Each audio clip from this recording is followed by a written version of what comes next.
Hello everybody. Welcome. It's been quite some time since I've made a recording.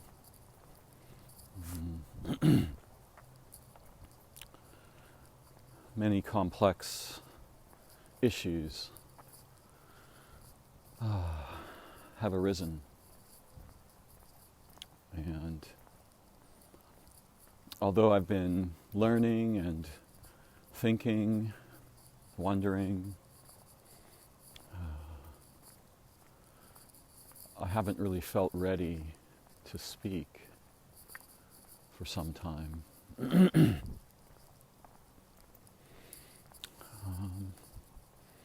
But that's not why I'm here today. I'm out on a night walk, and it's been raining here. And that's been wonderful and very soothing, nurturing and healing. I'm extremely fond of the rain. I love water. I like being in it, around it. Living water is probably one of the most profound and precious situations in all of time-space. If you pointed your finger into the sky and followed it 100 light years, you'd be very unlikely to encounter anything like we have here. Of course, that's because you're drawing a straight line, right? If we turn that line into a disk, it's more likely that we might encounter liquid water. And if we turn it into a sphere, it's much more likely. This is an important idea. Most of our thinking is linear and point-like, but the nature of that which is, whatever we want to call it, we often use the word reality, but this word is value-laden.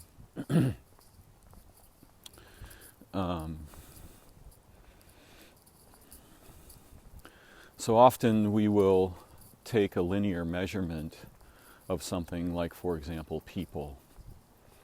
What people are, what they're doing, how they're thinking. And usually when we take a linear measurement, we draw a line from where we are to whatever fulfills our purpose in thinking about people. So if we're trying to think about what's wrong with people in general, which is a pretty weird idea since we have no experience of people in general. We can generalize, but we have no experience of this.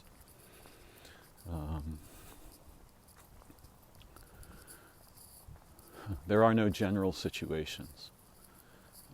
Generalization is a probabilistic mode of thought. But if we're trying to find out what people are doing wrong, then we will see only what people are doing wrong, and we will take the worst common denominator from the graph, and usually forget the rest of the graph. Or if we're trying to see what's beautiful about people, something similar may occur, though in the latter example, we might be being more intelligent. Our language makes clumsy use of generalizations, and I think one of the primary problems there is that all situations are specific. We don't actually have the capacity to pull back and see what a generalist would see, because we cannot actually contact general situations. We can't participate in them directly. Obviously, we indirectly participate. The lottery is one example of this, where a pool is formed. There's some very modest degree of participation in that pool, the purchase of a ticket or more. Probabilities are at play, we imagine, and somebody wins. Or many people win if it's that kind of lottery. some selection of the cohort gets money back.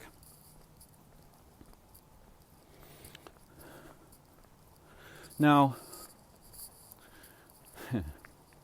so my point, however, was that in thinking, if we think in a point-like way, we will think that things have a single property, right? They're one-valued. And we can see that that's not true in our experience.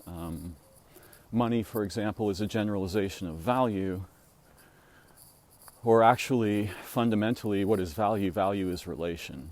Value is relationships. So it's a representation of relational integrity that falsifies relational integrity. Most representations, or many of them, falsify that which they're representing for the sake of convenience and commodification, right?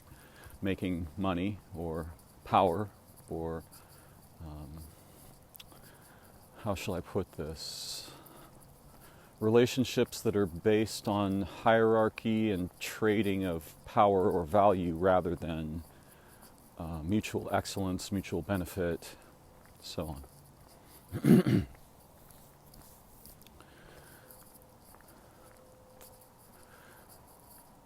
Many of our primary class words in our category lexicon, words like food, dream, friend, enemy,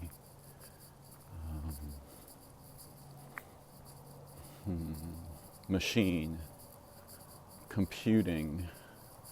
These words are generalizations over an entire class of complexly distinguishable phenomenon and situations. Surely we can see that there's a continuum of food from will kill you outright to ecstatically delicious and healthy. And so when we speak of food that gets disposed of, we're using a generalized term for an entire class of reference. Similarly with dream, there are many different kinds of dreams. Similarly with friend, many kinds of friends. And part of the reason that I'm talking about generalization, well, actually, it was really from the geometric perspective of if you draw a line straight up in the sky, you might go 100,000 light years and not find liquid water or something resembling a stable organismal environment. Though you also might. But if you make that a disk, right, now the whole scene has changed. You have a plane in time-space that you're examining.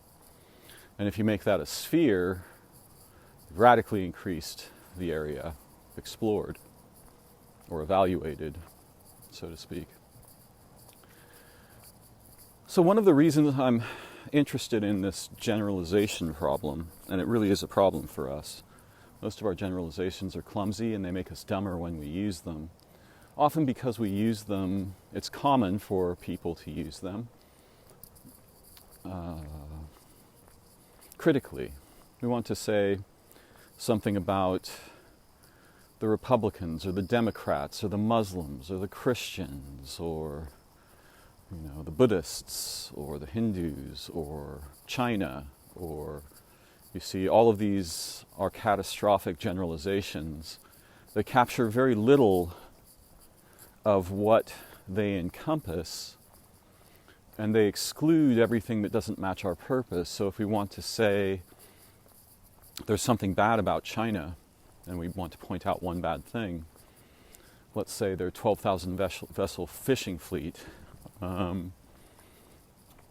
then we confuse the finding of a single property with something that arises from the whole, from the referent China.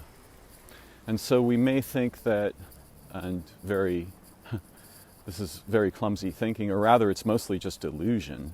We may have the delusion that China matches the quality in the one thing we chose to look at and in the way that we interpreted it. So this is part of the weird problem of thinking in categories and language. It's also a fundamental problem with knowledge itself. And here's where things get very interesting. It turns out that what we refer to as knowledge is the dead remains, the sort of fossilized record of previously experienced insights, learning, awareness, understanding, success at tasks, and so on. And so knowledge, fundamentally, in this way, is dead, except at the very leading edge where insight is occurring. And certain forms of insight have a quality that knowledge cannot convey, it cannot contain. It's a living quality. A good example is that the other day during a conversation with a friend in Portugal, whose name is Luca, very amazing mind, by the way. Something flew into the backyard where I was wandering, circling around while we were talking. And it was a large, for its class, creature. I realized fairly quickly that it couldn't be a bird, though it was almost the size of a hummingbird. And then, of course, I walked down the tree of identity from something to a flying creature, to not a bird, to insect, to beetle. And it was a fascinating creature, almost the size of a peach pit, bright, iridescent turquoise, even in the limited sunlight of a cloudy day.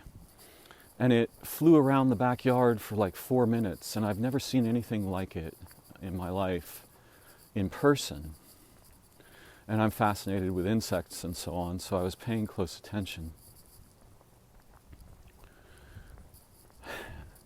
And my sense of wonder and awe and even fear and fascination and curiosity, all of these things came to life within me in direct relation with a living creature that was new to me, even though I have tokens for the class we put it in. Now, one thing that's important to understand is that the classes of English are relatively clinical in the sense that they are tree-like structures related to form and, how to put this? I'm struggling a little bit here.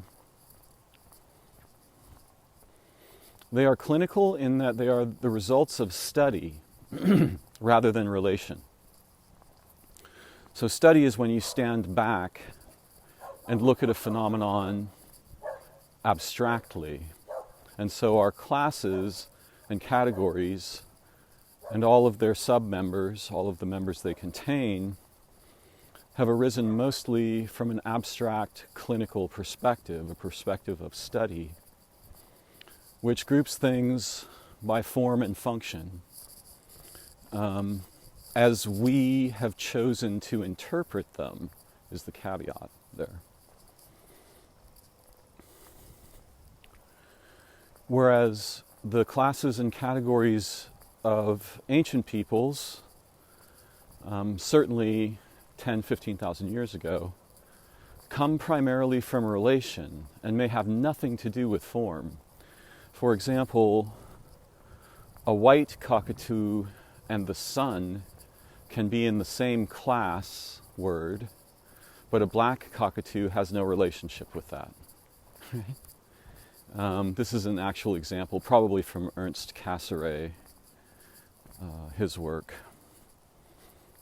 So the ancient categories had relational vectors or hooks that we could connect with in a way that participates rather than in a way that stands outside the phenomenon, evaluating it abstractly, clinically, or functionally.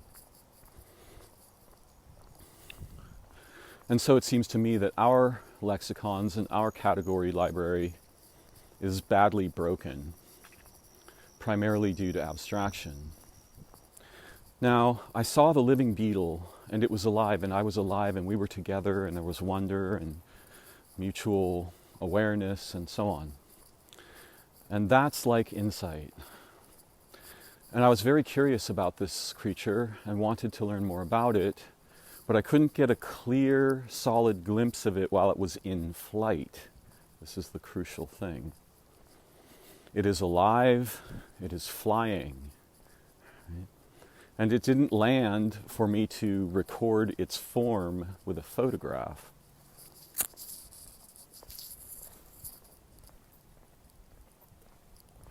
Some days later,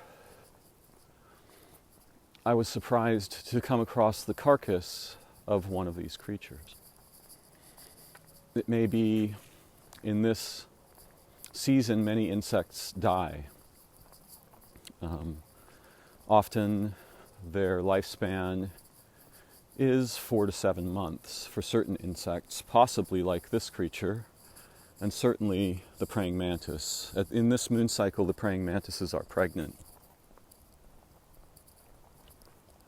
So mating has already occurred, and soon they will lay egg cases called ootheca, which are foamy and will harden. They look a little bit like footballs on the undersides of branches or fence posts, generally in a shaded, protected area. Now, encountering the living beetle was like insight. It's participated relation in time-space. Encountering the dead beetle is like knowledge. Now I have the form, I have the structure, but there's no life in it. I can determine its species and phylum and genera and so on. In the Linnaean biological catalog. But that doesn't actually give me any information about the organism other than structural. Now, a biologist would have more information about the organism, but most of that information would also be clinical. It would not be participated. When is it born? What does it eat? What are its enemies? Does it prey on other creatures? How does it mate? When does it mate? Where does it lay eggs? These kinds of functional things. And what I want to propose to you is that our form of knowledge is dead inside. It's not actually knowledge. It's lexical reference, primarily. Now you could argue against this and say, we know enough about the workings of cells to influence them, to promote them, to kill them off under certain conditions. Cancer cells, for example, or perhaps we know enough about the mechanisms of viruses to interfere with their function in the body. But there's always a cost when we're doing anything to the body. And generally there's a cost to any action because there are always repercussions, and only a very small portion of those can be predicted or understood beforehand.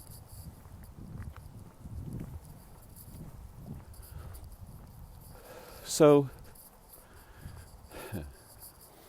in a way, we come back to the primary problem in human cognition that is introduced in the peculiar and far too brief story of Genesis at the tree of knowledge. Apparently, there were two important trees, though they could have been the same tree. Um, That's a more complex conjecture. We'll pretend that there are two trees, the tree of knowledge and the tree of life. Purportedly, God speaks to Adam. I think this is prior to the emergence of Eve.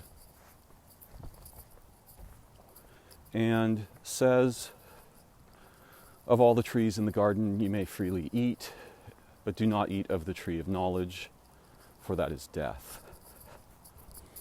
Then later, after a woman is born from a man's rib, and in case this seems like an impossible miracle, if we merely imagine that the earth is female, then we will understand that one of the orbital orders around the sun congealed, we think, into a planet named Earth, on which billions of life forms and minds and souls and so on would emerge. So this isn't to say that we should think of Adam as the sun explicitly, but rather, metaphorically, there is a meaningful way to get a being that we might associate with motherhood from the rib of a star that we might associate with fatherhood. Now, of course, the sun has feminine aspects, specifically if we think of the word gravity. This comes from the probably Latin or Greek term gravid, which means literally filled with eggs. Yep. So these associations in gender are ancient and profound. It's not that one of them has authoritative knowledge, but rather they form, if we're looking linearly or in a point-like fashion, we'll try to find the one that is right. Yeah? But there is no one that is right in that sense. And this is another common problem in human cognition. We think we know what's correct.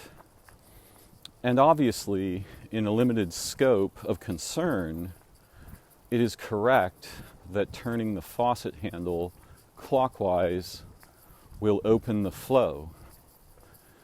But we've sort of generalized mechanical correctness to ideological correctness, so that we think because there are things that in a limited scope are mechanically correct, there must be ideas that are formally correct. The problem is that their correctness always depends on axioms, assumptions. My point, however, was that the knowledge game of associating qualities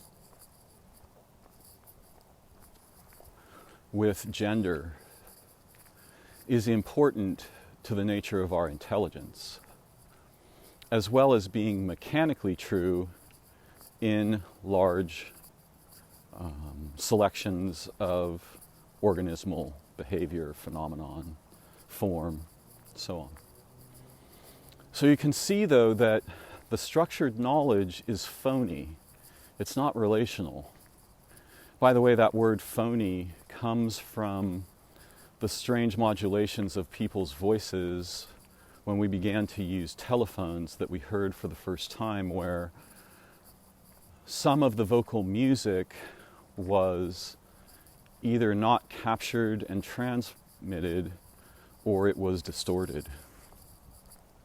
And we still have this problem in our time. Our phones still distort our voices. And for example, it can be difficult to hear certain consonantal sounds in an electronic communication that would be immediately clear if we were face to face.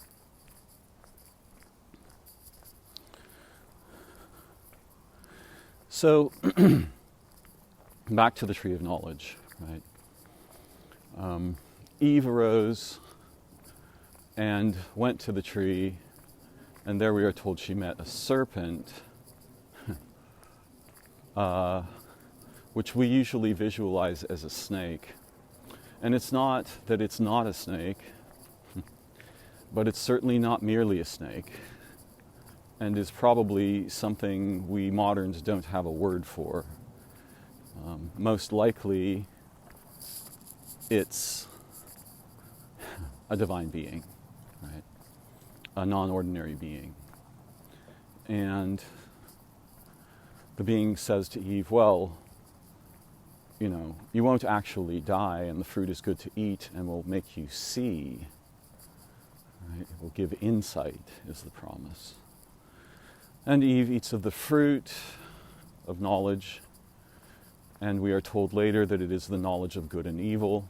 And at that point, but not before, an angel is placed at the tree of life, which spins a sword in every direction to guard it so that the humans don't get access to it. Apparently, before eating of the tree of knowledge, apparently before eating of the tree of knowledge, the tree of life was accessible and not a problem. But after we have knowledge, it's a problem. The humans have to be sort of evicted in some way. And we might imagine this is an interior process. My point, however, is that knowledge is false. And if knowledge is false, what then is true? Even the knowledge about the faucet handle is false. It's false for many reasons. It's incomplete. It's catastrophically incomplete in terms of what is going on, right? It's a very narrow perspective on utilization, form, and function. And of course, we build faucet handles to do a specific thing. So we think of them primarily in that light. We also build knowledge to do specific things. But all knowledge is false because we have been, in our interior, we are largely evicted from the domain of insight. And this is a long and complex story that probably involves non-human intelligences with which our species had symbiotic relations earlier in the development of our bodies and minds. And those non-ordinary, somehow we were evicted from those relationships over time. And then we formed religions and such. And without those relationships, our inner compass that points toward truth in being as our relation with origin, the beginning of all things, the home of all beings, the true nature of all beings, time, space, plants and animals, and so on. We have been evicted from this into a realm of abstractions, structured fictions, utilization narratives, value narratives, and so on. And this is a form of death. If we would taste of the thing that knowledge is a dead derivative of directly, we would never be interested in knowledge as we know it again. Because the transcendental modes that collapse into categorical knowledge in humans are alive, profound. They are beings. They are beings of some kind. Or, you know, they are that from which the idea of a being descends. They are hyperstases of the idea of being. And similarly, being is a hypostasis, a lesser stasis of whatever we're pointing at with this concern.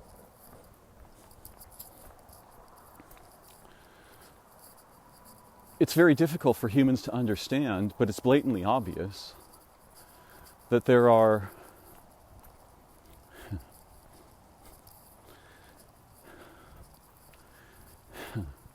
We don't see, this is the problem. There's a missing word in our lexicon, and the only words we have that are like this much are gods, or angels, or demons, or devas, or jinn.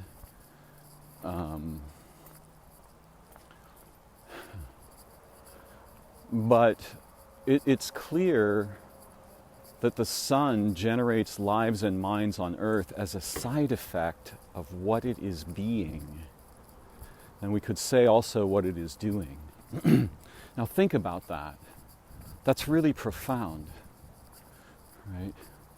There's a category that we can refer to of processes that are more than merely a being or an entity. These words don't give us any information. But there are processes more than merely living processes that produce living beings naturally as a side effect of their nature and activity.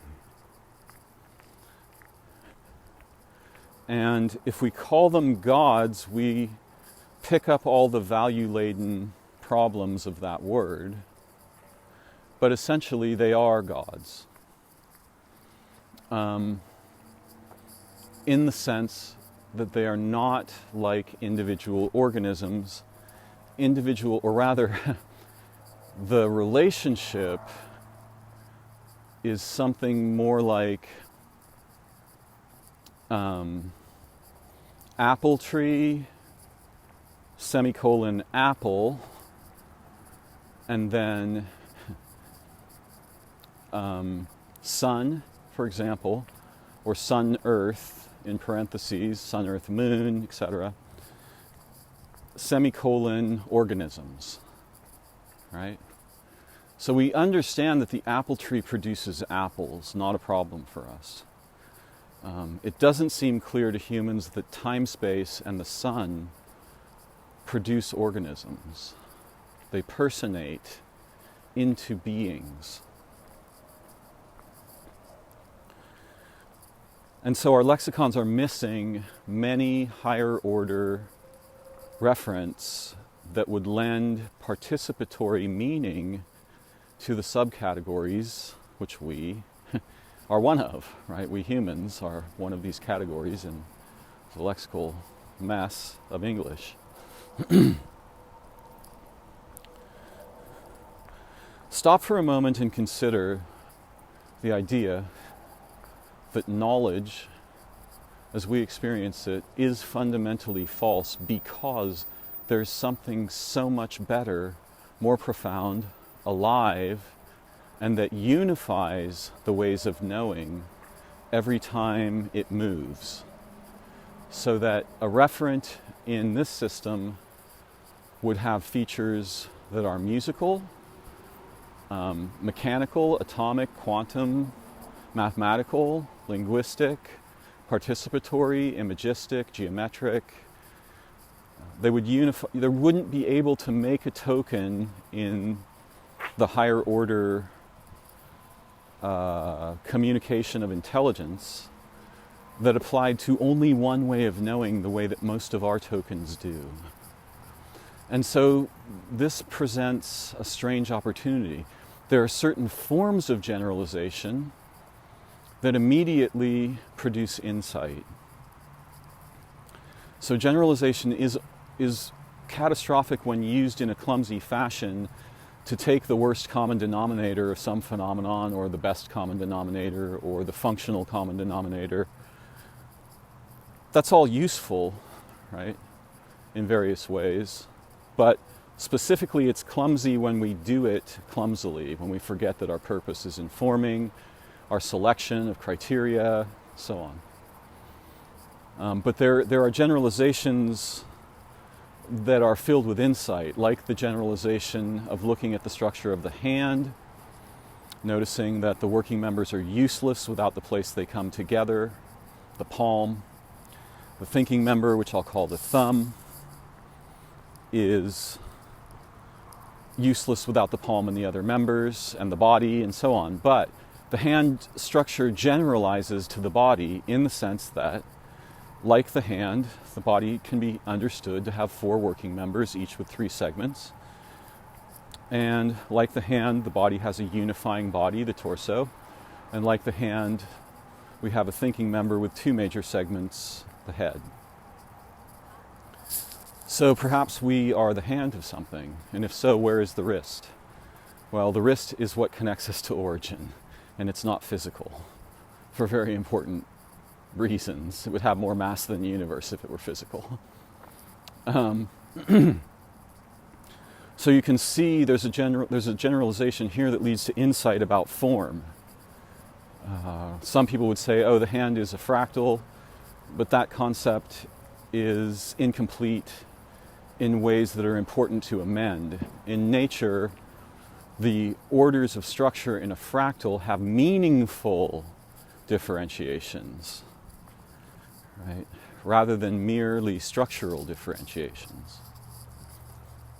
So that if we say hand, semicolon, body, we can see that across the wrist there are eyes, right? There's a nose, there's a mouth, there's the skin surface, there's all kinds of senses that the hand by itself, we would never guess they existed from looking at the hand. So upscale in the not a fractal of the human body, you find properties that are radically inconceivable if we had only a hand to look at.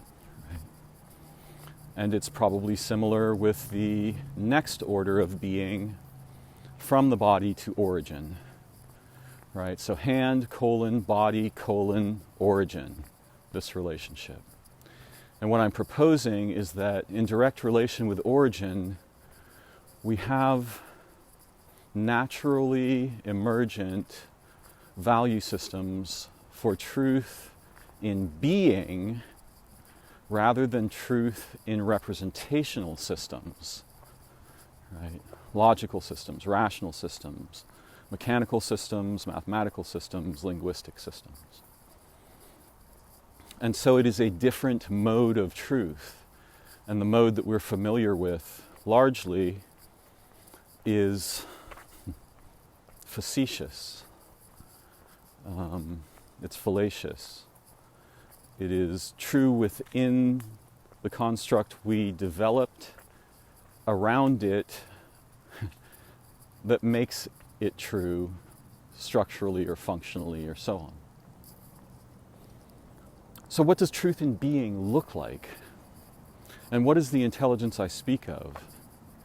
The intelligence beyond human intelligence that ours is a strange derivative of, which is plagued by the problems inherent in advanced representational cognition.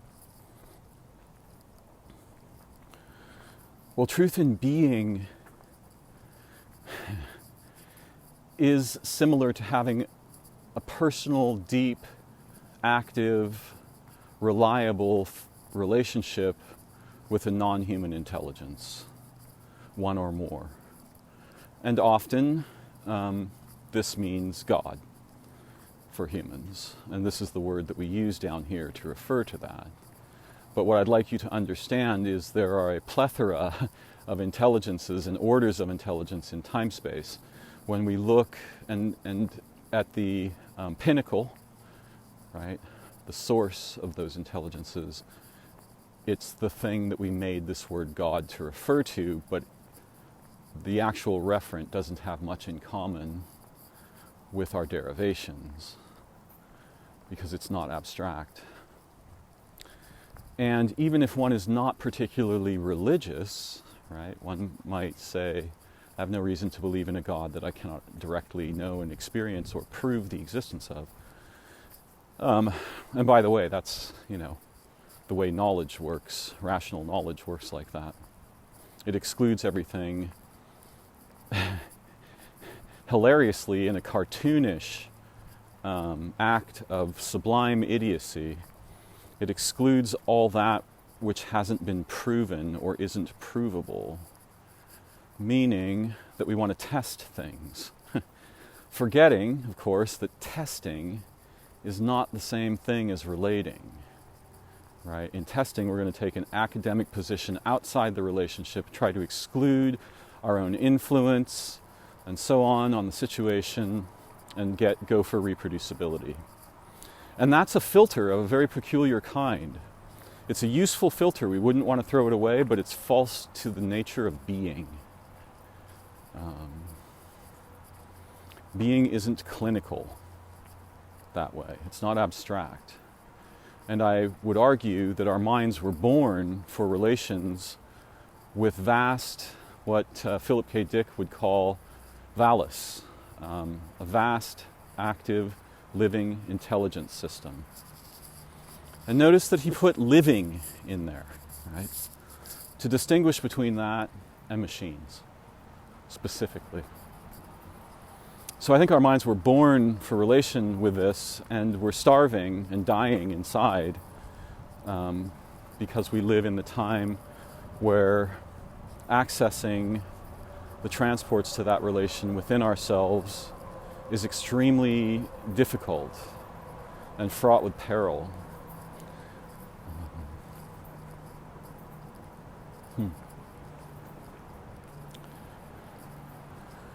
So there's an epic history glowing behind my topic. It's the history of the development of the human mind over eons, over hundreds of thousands of years. And the place to which we've come in the modern moment, which is plagued with knowledge forms that are either extremely clumsy, openly deceptive, contagiously pathological, and otherwise undesirable. And there's very little of the other thing. But when we naturally feel concern for another being, not in mere thought but in our hearts, when we naturally feel concern over the plight or situation of a being in trouble, and act in whatever way we can to be of help, then we are remembering origin. That is an experience of the memory of the kind of truth that is in relation, not thinking. We may also have thoughts about this, but the fundamental situation is relational. We feel it before we think it. We think about it in hindsight.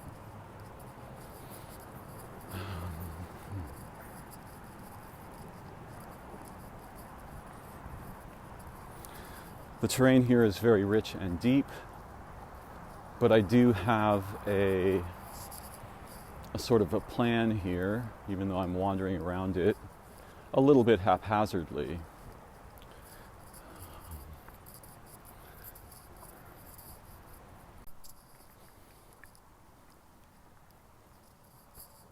If we think of the network of human minds as an environment, I'll refer to that as the human cognitium.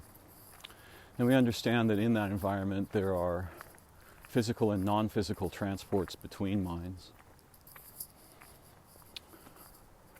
And the combination of the minds and the transports is an environment in which a certain organism-like process arises that I call thrisps. And I've spoken of this many times in previous videos, so if you want a deeper read on this, you can look for these words, right? Now, the human cognitium is connected to all the cognitia in time-space. And particularly locally, it's connected to all the cognitia on Earth. The ash tree cognitium, the ladybug cognitium, the bee cognitium, the cats, the dogs, the fish, the ocean, the coral.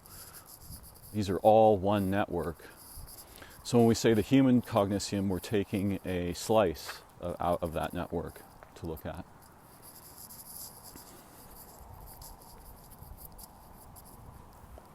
And thrisps are ideas, models of identity, function, value, process, utility,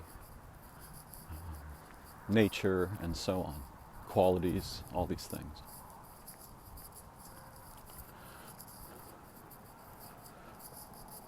Logic is a family of thrisps. Rationality is a family of thrisps. Political systems, religions, these are all thrisps. All of the commercial processes and products are thrisps. These are processes that capture human minds, thought, and behavior in order to translate that into propagation, contagiousness, right? The thrisps are competitive in the mimula, and they want to dominate the transports of the mimula in this model and reproduce, and they fight against each other to some degree, but they can also synergize. And not all of the thrisps are bad. If a thrisp is just an idea, there are certainly better ideas than the ones we have at present. Right? And yet, the fundamental nature of thrisps is anti-life. And if you're confused about how that could be true, you can just look at we're going to make a generalization here. The behavior of the human species is fundamentally omnicidal. It attacks everything. And one of the primary vectors of that attack is machinery in this model. Now again, if all knowledge is wrong, this knowledge is wrong too, but it might be less wrong. And I'm proposing that the knowledge that we rely on and believe to be veritable is actually the wrong form. It's a bad form of knowledge. And again, this has complex histories. But we as humans transmit this knowledge and the prevalent thrisps to our children. And they do not know this. In fact, nobody's thinking this way, so there's no pushback from within the human cognitium, or there's very little. Enlightenment traditions and certain philosophical traditions have various kinds of awareness of these matters because they've looked very deeply into the nature of being human, having a human mind, and so on. And so some of the philosophical and Enlightenment traditions can clearly see that something similar to what I'm proposing is at play, and that it's very dangerous. Fundamentally dangerous. Now, looming in the background of this conversation is the possibility of direct contact with the beings, or meta-beings, the transcendental beings, that our minds were born with, the contact that we lost, that would light the compass of being in a way so ecstatic and absolutely true that what we think of as knowledge would just drop away as dross, kind of gross structure, unnecessary gross structure. And we would be able to navigate in awareness, relation, consciousness, and thought in a trustworthy way that would produce endless prodigy in the mind. Of course, we humans are weak, given powerful intelligence.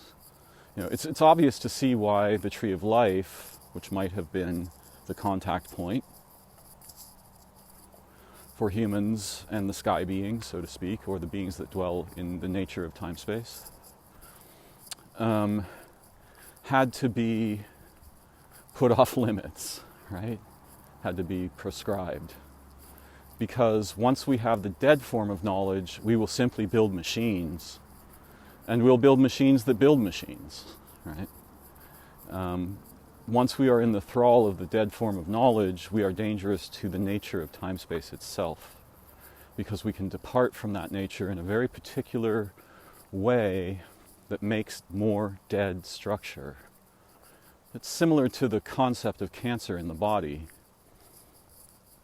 In a sense, when God said, "Let us guard the tree of life from the humans," God may have been saying something like, they will become cancer. They will eat everything for dead purposes. What are dead purposes? Machines.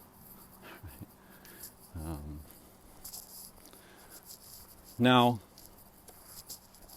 there's a particular thrisp that I was concerned with at the beginning of my talk, though I've wandered far afield, and that's okay. Not a problem. And it's a thrisp that has plagued us, each of us, in all kinds of ways throughout our life. It's the idea of a normal person. It's the idea of normalcy. Now, what are the criteria of this idea? And from whence do they arise? Where do we get the criteria for normalcy?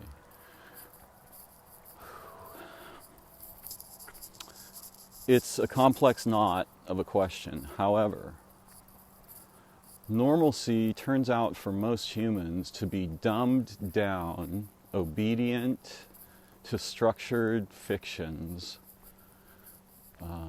subjugated to structured fictions, and self-subjugation to these systems on purpose. Right? We want, if we're normalizing something, well, now this word has ridiculous connotations in the current milieu because we have a meme around the word that says things like normalize indigenous rights. In other words, make that part of the dominant structure. That's not the way I'm using the word, but it's important to take a moment to acknowledge this process, this thrisp network in modern human cognition. But generally, as children, we are subjected to normalization protocols. And the great sin of being human is to depart from the normalization protocols. And you can see that most of the ideological movements, at least at the surface layers of human societies, are normalization protocols. They're obedience protocols. They're domination protocols. They subjugate us. You will get a job, you will wear clothes, you will make money, you will get a house, you will get a car, you will obey the laws, you will pay your taxes, you will probably die an unlived life. But the reason that I'm concerned with this is that we also have in the modern milieu a relatively new term, the term neurodivergent. And I prefer the term unusually minded. Almost all of my friends are unusually minded. Most of them are not classically religious, and a lot of them aren't particularly political, but they're in the world in a way that is certainly, if we were evaluating it, would be considered abnormal. And some of them would be diagnosed with various disorders. Weird idea that there could be a disorder. What does that mean? Probably what it means is something like desynchronization and disharmony. But disharmony with what? Right? The superficial layers of society are blatantly, viciously insane and, pathological and contagious and so on. So the fact that people have minds that don't fit in that is not only natural and to be expected, it's crucial. Many of our the beings that we think of as heroic were simply beings who were otherly minded, right? And they saw the problems with normalization and so on. But here's the actual problem. No one isn't neurodivergent. We have the whole fiction backwards, and that's not surprising given the purposes for which it's been deployed, and which it continues to be, which these things, which we continue to do these things and deploy them culturally and sociologically. We have these ideas of what is normal, right? So, for example, in China, it's crucial to be a communist. And in our country, it's natural to be a capitalist, for example. Now, of course, no communist is merely a communist, no capitalist is merely a capitalist. These are one-valued category terms that are extremely deceptive because they don't really describe anything but their own structure. They're not describing the people. They're describing a thrisp, right? This is the thing. It's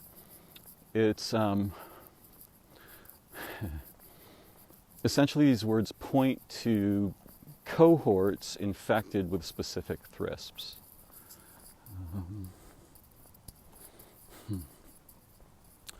And we're born without them.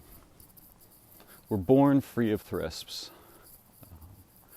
We pick them up in piecemeal fashion from language and culture and relation in society and commerce and so on, but we're born without any, I would argue.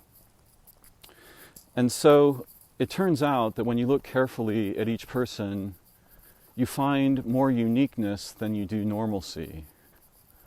If there's even a standard for normalcy that makes sense, right? Because the standard of obedient to social values, mores, behaviors, the quote, accepted behaviors, unquote, what does that even say? It essentially says slave, right? I've been enslaved. I'm voluntarily enslaved to normalcy. I wear the costume of the natives on purpose all day, every day. I rarely take it off, and even when I take it off, it's still mostly on. And there's a place for that kind of behavior, but its dominance in our culture is vicious. What we actually have are incredibly unique instances of humanity as persons and groups and cohorts that are certainly abnormal by their very nature. We were born abnormal. We weren't born infected with thrisps, right? We shit our pants, we put the gun in our mouth, whatever it is we did as children to explore the universe, it's not normal. And a lot of that behavior gets trained out of us purposefully and with punishment and reward over time. And that's cruel. But if we were to actually realize the astonishing uniqueness of each human person and recognize it, then normalcy would be seen as the disease, and what we call neurodivergence would be seen as the context. Right? That would be the context itself. And when I started to realize the suffering, the vast waves of suffering that the societal impetus toward normalization in all the ages of the city builders at least, but even before them, have visited upon human lives and hearts and families, it's a crushing and painful awareness. I used to think that in my own family, because of the stories I heard, as you travel backward up the generational tree, people are more and more insane. And of course, in the beginning, I just had a kind of a simple idea of what insanity was, right? When I was young, I had a very simple idea. And of course, sanity means cleanliness. And of course, cleanliness for organisms, mostly when taken to anything other than the ordinary extreme, means death. It means killing. Right? Cleanliness means not alive. Right? The car is very clean. The dirt is dirty. Right? Organisms are unclean by nature. So it's been raining, and I'm walking on the sidewalk in the darkness, and unfortunately I've accidentally crushed a couple of snails where I couldn't see well because there's too much water in the context for the snails, mainly in the grasses and so on. And so they are all traveling.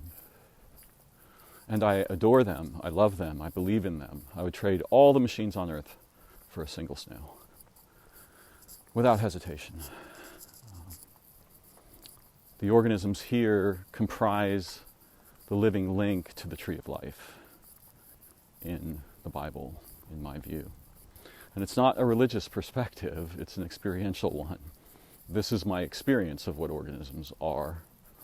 It's not something I learned in a book or through thinking. We moderns have simply forgotten this.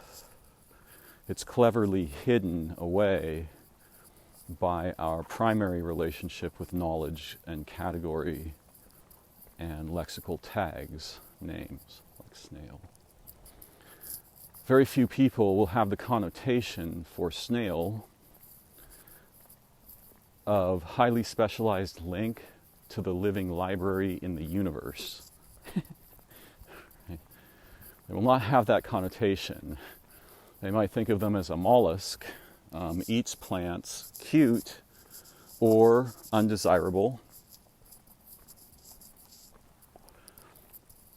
Most of the organisms have the connotation of little or no value compared to a human, which is bizarre since those organisms are our own extended bodies. They are us, we are them, we are together here. So in a conversation a couple of weeks ago, it suddenly became apparent to me. See, I think what happened was I was speaking with my son, and he'd been watching a show called Love on the Spectrum about autistic people dating and how deeply he related with their experiences and their peculiar honesty in many cases, but also with some of the ways they were deceived by their thinking. And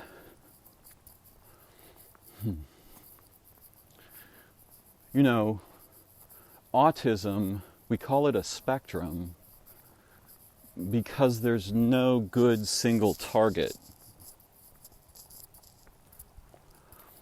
What we're doing is we are gathering together maps of features, qualities, common behaviors, likenesses in some cohort, and then producing a general term, autism, right? We're generalizing over the cohort there.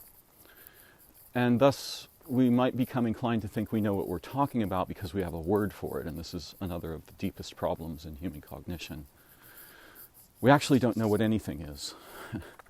So the fact that we have a word for something does not mean we know what that is. It just means we have a tag for the pattern that it lights up in consciousness or in the visual field or in a category tree, right, and so on. That's not knowledge. You see why this is dead? The understanding that the snail represents a transport, not a transport, it's a being. By relating with the snail as a being in an unusual way, it naturally leads upscale to other cognitia. This is the thing. But we don't have this idea in English. Very few people think anything like this. Some of the ancient people's spiritual traditions preserve this, something resembling this, this idea. And this too is a thrusp. So, in childhood, what happens is we reassemble piecemeal from skeletal remains knowledge of previous generations. We learn their languages, their category trees, the connotation webs that go with those category trees, their behaviors, what is expected of us, quote unquote. Expected by who? Well, not by a human. It's expected by other normalized humans, yes. But is expected of us, the word expected points to an expector and an inspector, a surveiller, right? There's some kind of surveiller. And now we get into the problem of the nature of identity in human consciousness, and that nature is directly related to what I will refer to as authorization schemas. Who expects us to be what, when, where, how? Certainly the expectations in the shower, alone in the morning, are still there, but they're different from the expectations in the supermarket or at my job at the bank. And you can see that the supermarket is a normalization schema. So is the bank. So are our political systems, our social systems, our religious systems. But none of the humans are born normal. We're all uniquely neurodivergent, and it's always been this way. And so we suffer, each of us uniquely in childhood, the jeers and taunts and punishments that are meant to grind our uniqueness down to something so trivial, clumsy, and tedious that it's like a form of living death. Especially for those of us who are differently minded in a powerful way that isn't easily incapacitated thus. And so I would argue that what we undergo in childhood is a series of circumcisions of the relational organ that is our minds. And eventually it's so chopped up that it only connects with ideas in some of us. And there are all kinds of problems that emerge. What I was getting at when I talked about autism as being a continuum is that each of us is autistic. Are we formally autistic? No. But most of the disorders in the DSM, we are a grab bag of degrees of these disorders. If we take the whole sum of the DSM as a single thing, and this is a, complex postulate, but if we take the sum, we're really looking at the spectrum of what it means to be human. Right? Which person can we find that has no disorder? Where is the completely normal person? By the way, there's a paradox here, because the most normal person in the cohort turns out to be staggeringly unique, and uniqueness and normalcy don't go together, right? The most normal person is very unique in that they stand out as the pinnacle of the concept, right? But we've suffered terribly in our own lives and historically in our gene lines and in the history of humans on Earth. We've suffered this constant intrusion of relatively vicious normalization. We need merely think back to conflicts on the playground in childhood and what took place there, and how often what was going on was some kind of group bullying of a single member or a small group of members who seemed different or weren't normal.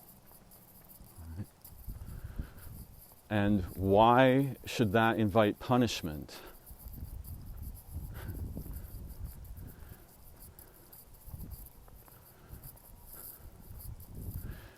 You can see here the function of thrisps in a small group of human cognitives, bullying another group. There's the idea that you are other, you're being otherized, and the other should be attacked. The other is a target, a righteous target for assault. And even in the Bible, this is clear. Strangely, we have foundationally conflicting imperatives in the Bible. On the one hand, we have love and communion and the recovery of our relationship with origin, and on the other hand, we have catastrophic admonitions to basically kill everything that moves, and hate them and destroy them and tear them apart and so on. So it's a very strange thing. It slices the universe into good and evil, which were apparently the forms of knowledge, or important ideas related to the kind of knowledge that was acquired, quote, at the tree of knowledge, unquote. But any kind of bipolar value thinking like that will tear the mind apart. Because essentially, it comes down to the bias will be toward evil and finding evil everywhere. And so soon everything is evil. The whole universe is just a mass mistake of evil mess, right? So I was thinking about this normalization problem and the history of it in a deep way. And all of my friends, without exception almost, there are some who can thrive in a situation like this, even though it's hideous and confusing and perilous. But most people, at least over time, will succumb to the injuries they've taken from normalization and end up as addicts or criminals or slaves or, very difficult, painful, horrible life paths that quickly become locked in and very difficult to escape. But effectively the goal is to enslave everybody. And whose goal is it? Well, it's not the goal of a person. It's the goal of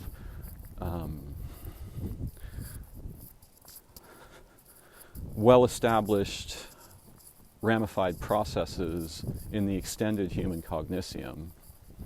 And these processes act like gods, but their result is certainly much more demonic in the sense of being cruel, negative, undesirable, painful, unnecessary, egregious, and so on.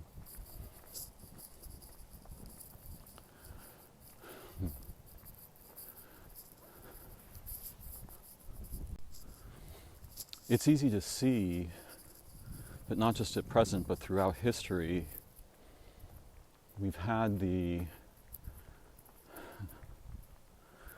faced an array of moral problems and ethical problems, and faced them very poorly, I must say. The difference between what the humans in general, and again, this is a weird generalization, say and what they do is extreme. Everyone proposes that they are the ally of the good. Remember the tree problem. But the good often certainly involves obliterating the environment, wholesale where possible, killing each other, torturing each other, enslaving each other. And the situation with the thrisps in the cognitium rewards those who most efficiently enact their propagation agendas. Right? So you see that the social systems are wealth filters and quality of life filters that steal life from all living beings on Earth, and particularly from impoverished and the lower rungs of the wealth ladder. We steal life from them. It's vampiric, right? It propagates value up the ladder toward individuals and very small groups, just as if there were still kings. By the way, the idea of a king was generally understood to be, even until relatively recently, that this being is the local transport to the intelligences in the sky. That's what a king was understood to be, generally speaking. This is why, in part, there are pyramids in Egypt as the burial chambers for royalty. Those were probably thought of as a way to transport the king back to its birthplace in the origin world, and thus ensure immortality. Now, it's weird that immortality is one of the goals, and you can see how this is represented in human social culture and media and so on. Our stars, right, are called stars. When something bad happens to them, it's a disaster, right, which is literally dis-star. That aster word means star. So we're embedded in our language is the memory of the sky beings.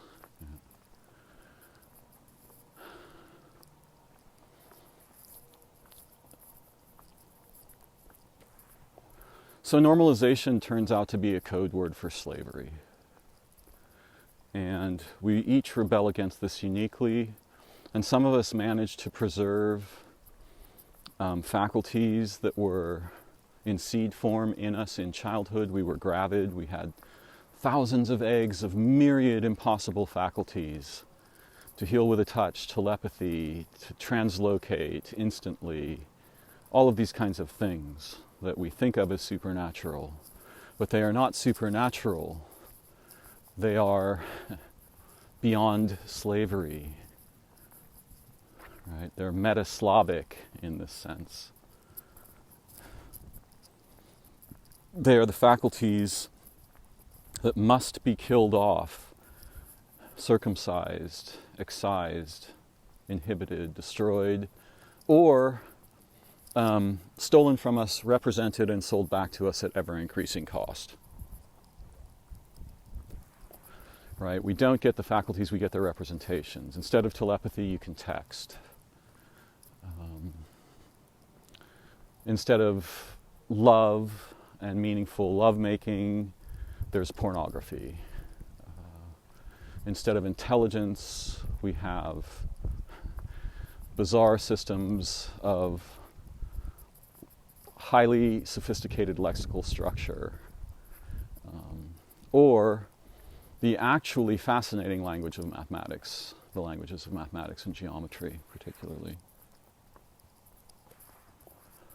Profoundly useful, but without knowing their origin, we will not use them well. Without contact with their origin, we will not understand really what they are for, and they are certainly not for building machines.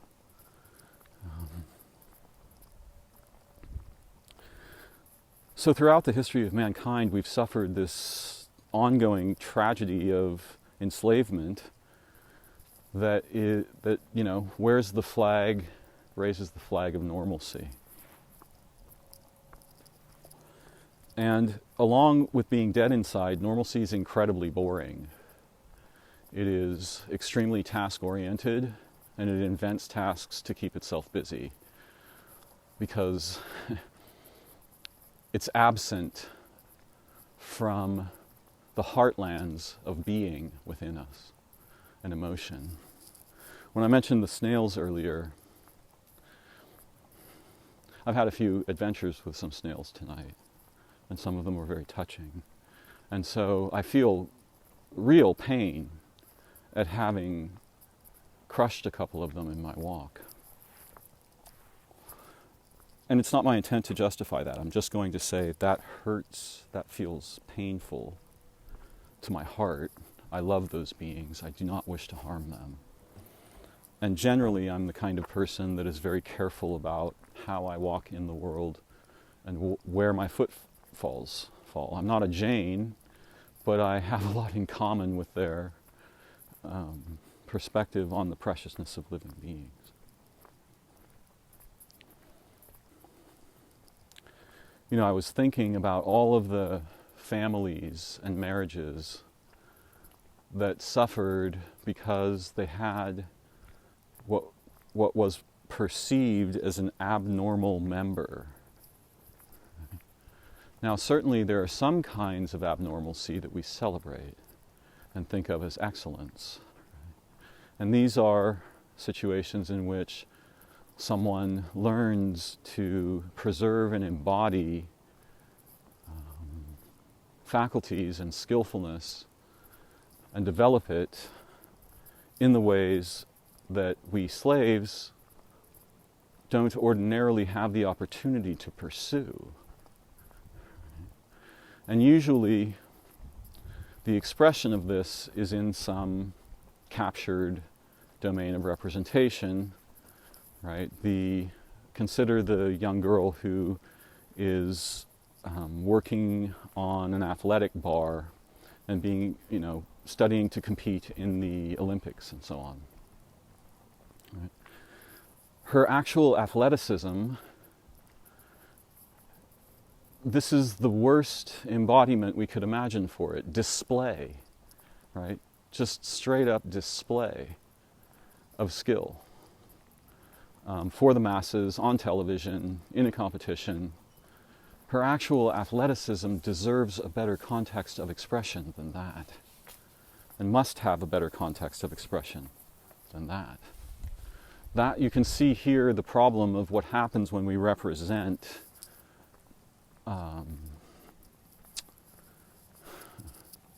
virtues. Yeah? The representation of virtues is not virtuous. And true virtue means something like true within the context of all beings, in all of time, true in relation to origin, true in what I refer to as the myarch, which is a word I use to describe the living library of minds in all of time. Excellence is dead once it's captured into representations. Because excellence exists fundamentally in being and relation, not in captured expressions put on television for the Super Bowl. Now, I won't say that that's not a mode of excellence that's being enacted there, but it's being enacted for purposes that are trivial and invented. When we enact it in relation with and for each other in the sake of all beings in all of time, that's excellence, and that comes to life. And life comes from life in that way. There's a grand quest afoot here on earth, and it's invisible to nearly everyone. But all of us sense it. And what happens is the representations capture that sense and misdirect us. You see, there's a bad gravity here, a disaster. But for thousands of years and millions, hundreds of millions of human lifetimes, we've suffered in our lives and families and social situations because there was an expectation that people would be normal, or would at least act normally.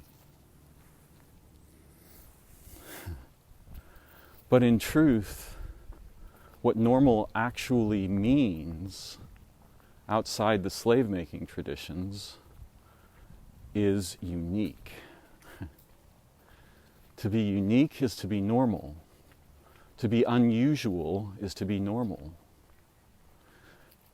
because it is in human nature and form and biology and genetics, that each human, if we could analyze their uniqueness versus their normalcy, we would see that the uniqueness is infinite. There are infinite domains of it.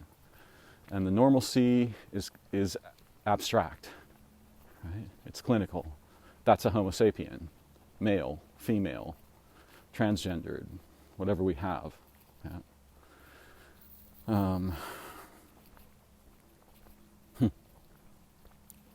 And you can see, in a way, that identity politics, a generalization that I am highly biased against. Of course, it's also a continuum, so it depends on which elements of or enactions of identity politics we may be looking at, or which proposed theories, or so on. But in general, this looks like a pathologically toxic thrift to me, and it's raising the flag of something virtuous, but the problem at hand won't be solved in language in this way. It also seems highly litigious and factionated. But so I'm quite concerned about this particular way of thinking and speaking, as I only, poorly understand it. Admitted, all of that. Nonetheless, we can see here a movement that formed itself around gender, but is actually about uniqueness, right? And a resistance to certain features of slave-making language. Males are expected to do thus and such. Females are expected to do thus and such. Again, we have the expectation protocols and the question of expected by what? Expected by who? Expected in general? Expected by society? Expected by the state of California or the city of San Francisco or the neighborhood of the Inner Sunset, or, And so one of the questions of truth is like, if there's expectations, what about the expectations of the original beings? The sky, our true nature, unencumbered by representational cognition and all of its artifacts. What's expected there? And probably we'll find there's not anything like an expectation. There's something more like principles and possibilities, opportunities. And this is our nature as humans, that normalization crushes. But in identity politics, I can see a rebellion against the slave-making language implicit in English in general, not just about gender. Now, gender is an interesting place for that conflict to begin, and a dangerous one in our time. One that I think is likely to go badly sideways in all kinds of ways over coming time. But the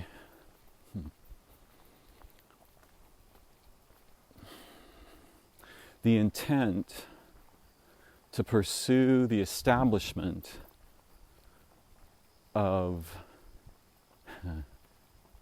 rather, the intent to disrupt the establishment of normalization is apparent in identity politics. And I find that fascinating. Even if I disagree pretty deeply with the mode's behaviors and form, it just looks like a toxic thrift to me. It's got all the hallmarks of something that will breed extremism, either internally or in response to it, or both, and more. So it suddenly became apparent to me that in our families, imagine, for example, just a random example here, how many women have married men that were slightly or significantly autistic? And not only autistic, these men were often engineers, mathematicians, sometimes artists, and these are what?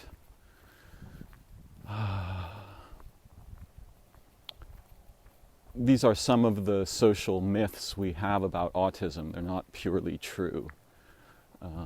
And yet, it turns out that there's some crossover between the capacity to think in a disembodied fashion and certain features of human scientific, technological, and philosophical development. So that you might get para-schizophrenic minds capable of doing things that ordinary minds rarely approach.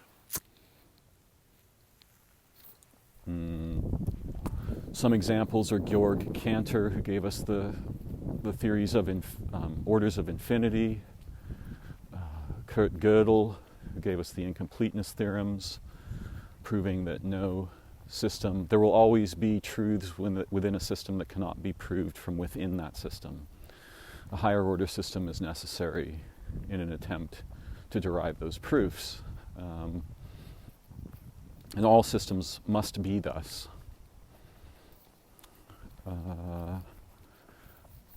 People like Einstein, Dirac, Mandelbrot. I'm naming a lot of mathematicians here, and mostly males. Penrose, Riemann with his mathematics of manifolds, John Nash, who was actually both schizophrenic and a mathematical prodigy.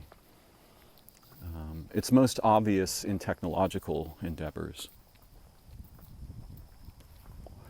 And surely, a surgeon has to be able to disconnect from extreme physical empathy to do the work that they do on human beings. So there are lots of places in our society where unusually minded people could produce prodigy and seemingly heroic findings and results and systems and so on. And it strikes me that not only are we all neurodivergent, but there seems to be some interplay of epigenetics here, in the sense that there's an aspect of how genes work that senses not only the present situation, but does some sort of probabilistic analysis of futures and begins adaptations in the present for situations that will arise in the future. If this is so, all of technology is changing the human genome, and we would naturally see an uptick in the kinds of diagnoses that dovetail with technological jobs, autism being one of them. We might even call this era the rise of autistic contenders, right? People like Elon Musk, for example. So these topics are fascinating. If we really wanted to know what was coming in the future, we might examine someday, perhaps, the genomes of the children for evidence of prediction, right, of futures. Now, of course, that would create a feedback loop if we did that, but we're making a feedback loop anyway, just by spawning technologies and representational cultures, right? Obviously, the children are undergoing certain kinds of genetic filtering. One example, simple one, is Although there's always been dating services, there have only been dating apps for a fairly short period of time. Let's call it 30 years. And their prevalence today is dramatically changing the genome of humans. It's literally creating a filter point within the cohort. Now, obviously, not all humans use dating apps, but younger generations are much more prone to be doing so. And those apps are literally imposing a selective filter on what couples make babies. There were some recent articles where it was made clear that the same kind of thrift-like behavior that happens commercially in our cultures, where you get wealth concentrating in the less than 1%, is happening in dating apps, so that people who are attractive have many opportunities, people who have nothing particularly striking about them have none, or only really bad opportunities. In other words, they're being predated upon, right? And this is a common feature of the app context, circa 2022.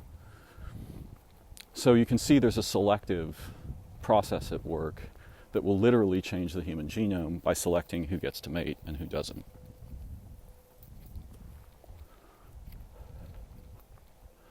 Again, there's a normalization protocol at work there, right? And no one can compete against the technology unless they were endowed that way at birth with, for example, great physical beauty or significant wealth or skill sets, and so on. It just occurred to me that so many families have lived with one or more members that are powerfully neurodivergent, though all the members are neurodivergent. And because of the expectation of normal behavior and relation, they suffered horribly. Every family has this trauma hidden in it. Right? We seem to be very concerned about certain kinds of traumas at this point in time. And I think that's a dangerous thrift network that has some value, in certain features of it as well. But this is a trauma that hasn't been, surfaced. We're not speaking about this. And really, it's the problem that underlies identity politics, right? It's a resistance of normalization. We are not normal, right? We're not going to be normalized. If anyone's going to cut on our genitalia, it will be us. Right? This kind of thing. There's a word for the attempt to recapture societal expectations or behaviors. And again, weirdly, to normalize them. You can see this where specific ethnicities may recapture an epithet that was used to insult them, and they turn it into a feature of communion or fellowship, right? Sisterhood, brotherhood, personhood. Interesting that hood is on the end of all of these words. Yeah. How does that arise? What does that hood word mean? It's funny, because we think of it as language associated with clothing. Yeah? But let's find out what it actually is.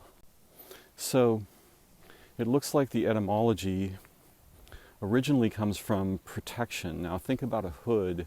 It's a protection of the upper body. It also relates to hat, helmet, so on. But imagine that the original hood is the sky, right? And the intelligence is in the sky, in time-space, the upper worlds that protect us down here. Certainly we are protected by the sun, right? We are protected by the moon. There are physical instances of this protection, in our in our actual existence. So yeah, personhood. But I think in English, the connotation is that of a hat that identifies who is with us and who is with them. Right? The cohort membership is the real connotation there, rather than a hat. Yeah. And this is why many English terms have incredible depth that we're unaware of if we're not exposed constantly to etymology, and particularly to the metaphoric and analogic origins of these words, right? Rather than their extremely abstract and rather clinical current usage frames. So in all of our families, we're each unusually minded, and some of the family members will find a way to, quote, fit into modern culture, society, commerce, and so on. But others will not. Or they will fit only very poorly, and all of those people will suffer terrible poverty, not just in terms of financial well-being, but social opportunities and developmental opportunities, which are really the important opportunities. They lead to all the other ones. They generalize.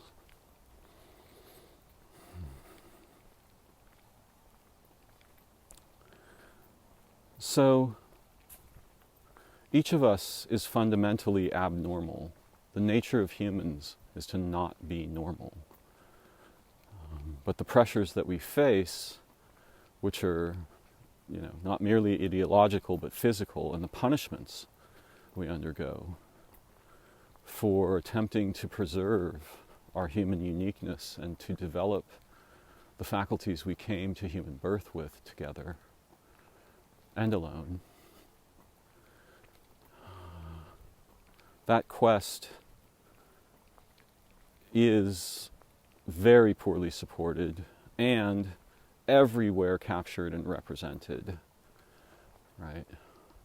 With sports, commerce, the internet, social media, so on. Now, obviously, not all representations are explicitly toxic.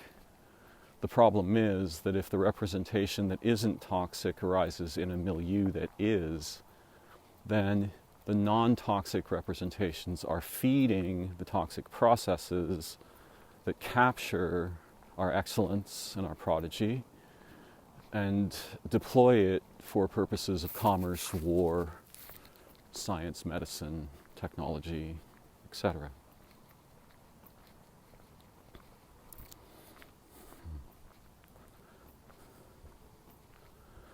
In a sense, this sounds like a very intellectual discussion, but it's my heart at the core of it that longs for reunion with my fellow beings and the intelligences in time-space, the divine beings, the transcendental beings, that we are intimately expressions of in our humanity. It's not like these are separate, distant things. These are beings without whom we would not exist, nor could we have minds. So in a way, it's the gift of our relation with origin that's being compromised and represented and turned into addictions and models and explanations and ideologies and so on. And that's tragic. But it's not the only thing going on. And we can learn together to recover the faculties we brought to our human birth and to directly experience the metaposition of knowledge that is insight, that is alive, that is in relation with the vast, active, living intelligence system of the universe and whatever is producing the universe, perhaps as a mere side effect of its existence. And that is our nature. These are our companions, I say our minds were born to interact with all of the intelligences on Earth, the myriad organismal intelligences here, and directly, personally, with intelligences that are not embodied in the way that we think of beings as being.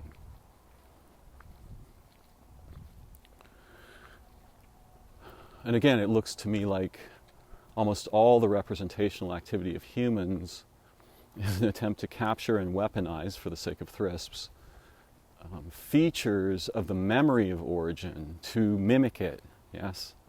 And this is a fundamental problem in the cognitium. The mimicry of excellence, the mimicry of our relationships with nature and origin. Things that mimic features we remember from before we were born and represent them in a derivative, highly structured, often abstract or clinical form.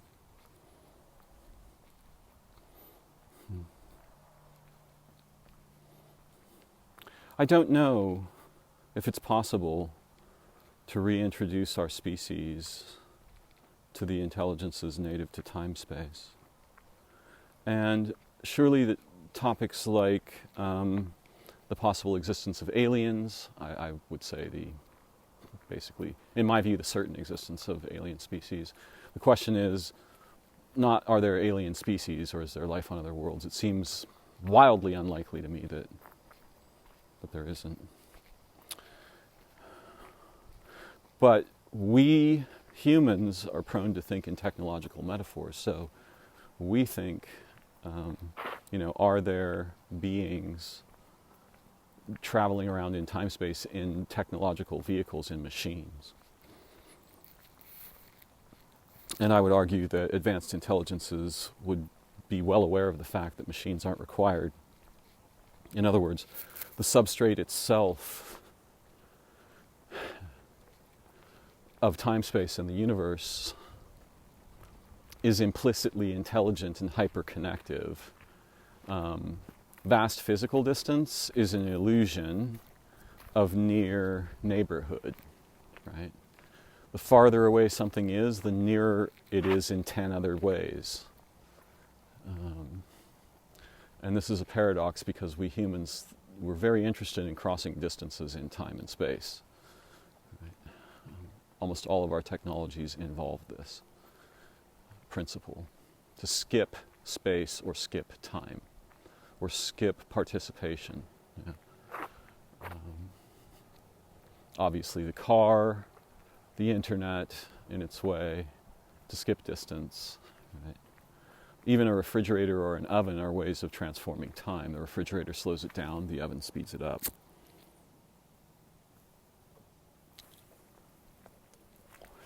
Which should imply to us that time and relation are important, right? Time is linked to relation. It's not a linear thing. What time means for an object differs if it's cold or hot. How much more so for a being?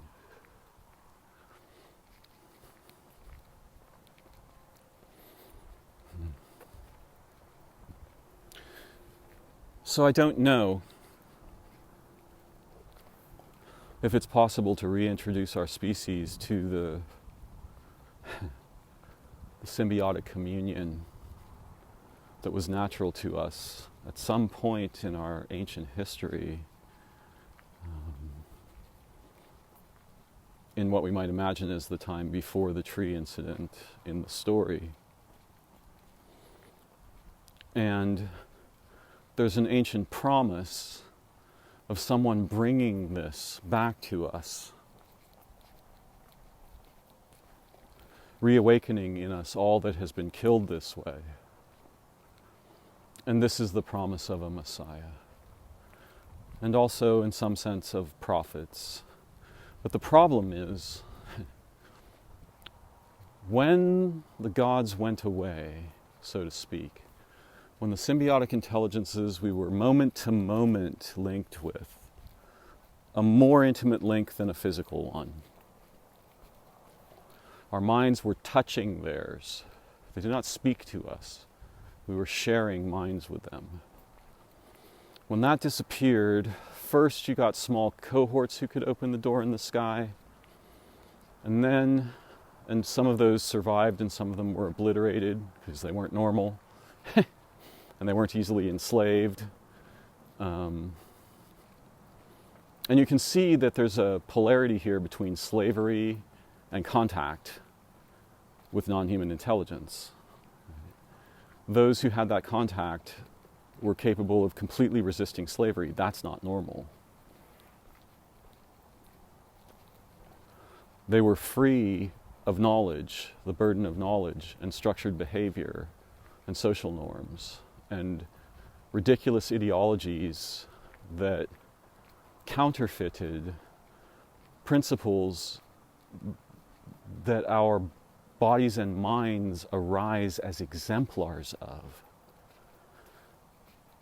That's the kind of truth I mean when I'm saying, if knowledge is false, what is true?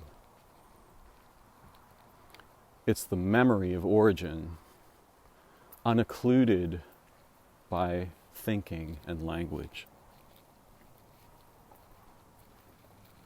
One might say this is Abel's or Hevel's memory, the twins born right after the tree incident, Cain and Abel, Cain and Hevel.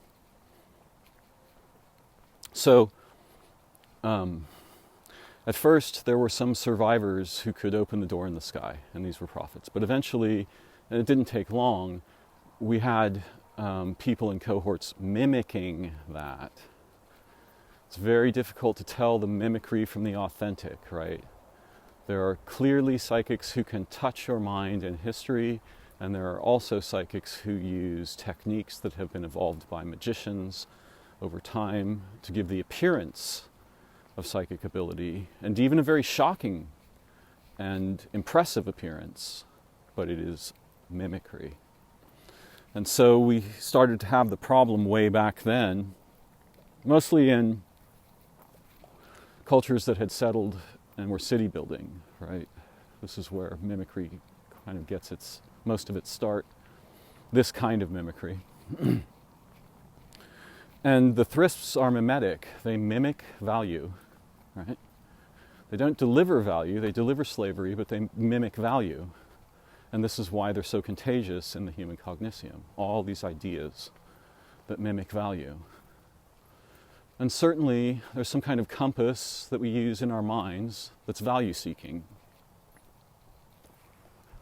Unfortunately, the faculties involved in vigilance, prediction, and dealing with ambiguity are easily captured by thrips because they are extremely cost inefficient in terms of awareness. They're very expensive in terms of awareness. And so in the evolution of human consciousness and thought, the systems that we've developed are systems to offload that cost. And it's really easy to offload it into deception. We are so coddled by our technologies that we don't experience what animals would experience if they tried to do something like we do, which is death. Right? Outside the representational layers we've established in nature, the outer space of representational cognition, most of us would quickly die. We would make a catastrophic mistake because we'd be paying attention to the wrong thing, or we'd be distracted by thinking. Animals don't have that luxury. There's an evolutionary filter that just filters that off. And one of the things that human technology does is distort that filter in such a way that unintelligent behavior propagates and can survive. Right? The immeasurable seeming protections offered us by our technological milieu, home building, roads, hospitals, all these things, computer networks and weapons of war and so on, medicine, allopathic medicine, and on. Allow us to fake our way past the filter that would ordinarily wipe us out, because we're not in touch with being, we're in touch with representations. And in any natural milieu, that'll get you killed. Unless you have deep experience of that milieu, which may involve representations, but is largely active sensing, right? It's active sensing informed by previously forged representations. For example, those are wolf tracks. A bird has made a kill here. It was a hawk. There are hawks here, right? There's extensionalism that happens when we notice phenomenon. But to survive in the ocean or in the wild, you have to depend on active sensing first, which is deeply embodied and extremely relational. Yes, you can teach abstractions of it, but without the embodiment, they will function poorly at best. All of us are capable of active sensing, and we can practice it. And we can practice it together for reasons that lead to insight rather than just capture, derivative, abstract representation. Even though most of this language I'm using is abstract, you see, once we turn the mind in a certain direction, we easily find paradox in knowledge. Right? If I say that knowledge is false, but I am making knowledge here with language, yes, it is false. It's not the true thing. It's not us in communion, in wonder and awe and fascination, learning with all of the living beings here and the intelligences of the sky. No, it is not that yet. But I can point at that in abstraction. In other words, from within abstraction, I can point beyond it, even using those tools.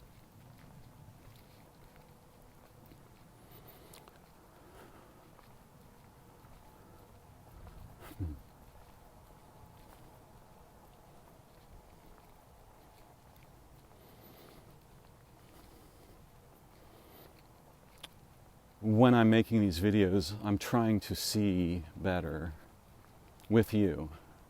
Though you are not here with me, it is my hope that we can learn to see better together in new ways and ancient ways that return to us some of the promise and opportunity implicit in our human incarnation. And even if we can only make a little bit of progress together, that seems beautiful to me, and worthy, and virtuous. And virtue is a concern of mine, not because I adopted some prefab moral framework, but because my experience as a human being has clarified in me that there are faculties that can sense origin, and that origin is fundamentally virtuous. And so, of course, I am concerned when I depart from virtue in any of my behaviors, though as an ordinary human, many of my behaviors have little or no virtue and may even work against virtue. The irony of being human. To see the ecstatic beauty of the universe and its nature, to see into it, but yet to fail to live up to that vision in some way. Perhaps my expectations are unrealistic, but I think not.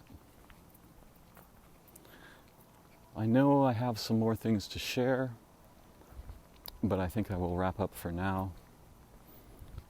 I'm so grateful to all of you who listen, and explore together with me all the ways that we are more than human and the fundamental wonder of our existence, and even the very difficult experiences that many of us are having in the time we live in now. Thank you for joining me. I look forward to learning together again very soon.